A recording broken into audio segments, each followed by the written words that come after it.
Get ready for the countdown. 10, 9, 8, 7, 6, 5, 4, 3, 2, 1, 0.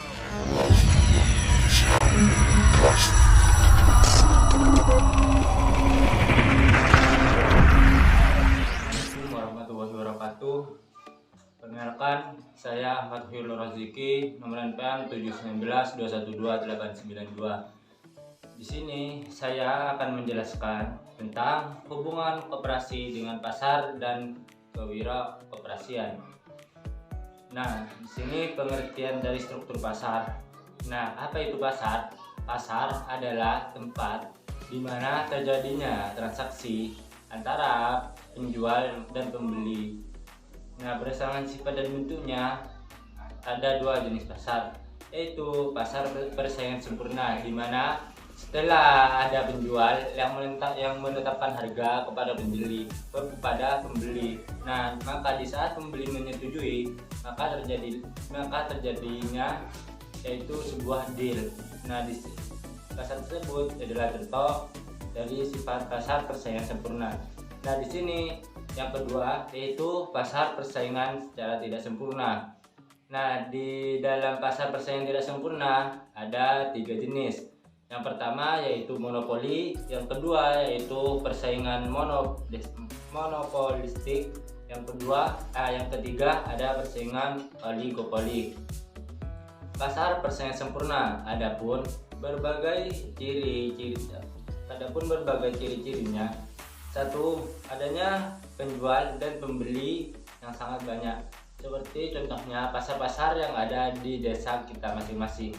Nah, yang kedua yaitu produk yang dijual perusahaan adalah homogen. Yang dimaksud homogen itu yaitu ada satu jenis. Misalkan jenisnya itu jenis makanan, itu makanan semua. Nah, yang ketiga yaitu perusahaan bebas untuk masuk dan keluar pasar. Adapun ciri-ciri yang keempat yaitu cara penjual dan pembeli memiliki informasi yang sempurna. Nah, pasar persaingan tidak sempurna. Koperasi dalam pasar monopoli. Perusahaan penjual atau yang menghasilkan produk hanya satu. Yang kedua, tidak ada produk substitusinya. Yang ketiga, konsumen produk yang monopoli adalah banyak. Yaitu misalkan yang disebut banyak di sini, konsumen dari produk yang dimonopoli ada banyak, yaitu lebih dari satu. Misalkan di dalam pasar tersebut ada dua konsumen yang memonopoli dari barang yang dijual. Yang keempat, memasuki industri yang menghasilkan produk monopoli sangat sulit, bahkan tidak mungkin. Sudah jelas, yang koperasi dalam pasar persaingan monopolistik. Satu, banyak penjual atau pengusaha dari suatu produk yang beragam. Nah, di sini di dalam pasar tersebut bisa dikatakan banyak penjual, yaitu banyak orang yang menjual barang atau sebuah produk yang beragam. Misalkan ada jenis makanan, ada jenis pakaian, ada jenis sepatu dan lain-lain. Nah, yang kedua, produk yang dihasilkan tidak homogen. Nah, di sini kan sudah jelas pada yang pertama, yang dimaksud tidak homogen itu yaitu lebih dari satu jenis. Yang ketiga, ada produk substitusinya. Yang keempat, keluar masuk ke industri relatif mudah. Yang kelima, harga pokok tidak sama di semua pasar. Nah, misalkan di pasar A harganya rendah, bisa jadi di pasar B, yaitu para orang-orang penjual membeli ke pasar A kemudian dijual lagi di pasar B dengan harga yang relatif lebih tinggi, yaitu untuk memperoleh keuntungan. Yang terakhir, pengusaha dan konsumen produk tertentu sama-sama bersaing. Misalkan di dalam pasar itu ada dua pengusaha atau dua orang menjual yang menjual satu produk atau lebih dari satu produk, yaitu sama-sama bersaing. Misalkan kita ingin merebut konsumen, di konsumen si toko si A rame, Nah, sedangkan di toko seat B yang beda pengusaha rame. Nah, bagaimana dari sifat atau tindakan dari seat B? Yaitu misalkan dengan menurunkan harga, yaitu ingin merebut sebuah konsumen. Misalkan yang harganya 2000. Nah, di sini harga awal yang membeli yaitu harga 1990. Nah, yang biasa harga jualnya 2200 bisa dijual dengan harga yaitu harga 2000, yaitu menghancurkan harga yang telah disepakati di sebuah pasar. Yaitu jenis pasar yang selanjutnya yaitu pasar oligopoli, yaitu ciri-cirinya dijalankan dua produsen atau lebih. Nah, di sini jika contoh dari pasar oligopoli, maksud dari contoh dari pasar oligopoli yaitu dijalankan dua produsen atau lebih. Orang yang produksi suatu barang yaitu lebih dari satu pabrik atau lebih dari satu pengusaha. Nah, produk yang dijual homogen dan saling menggantikan. Misalkan ya, kita di sini kan yang dijual, yang dimaksud dari ciri-ciri pasar oligopoli yaitu homogen.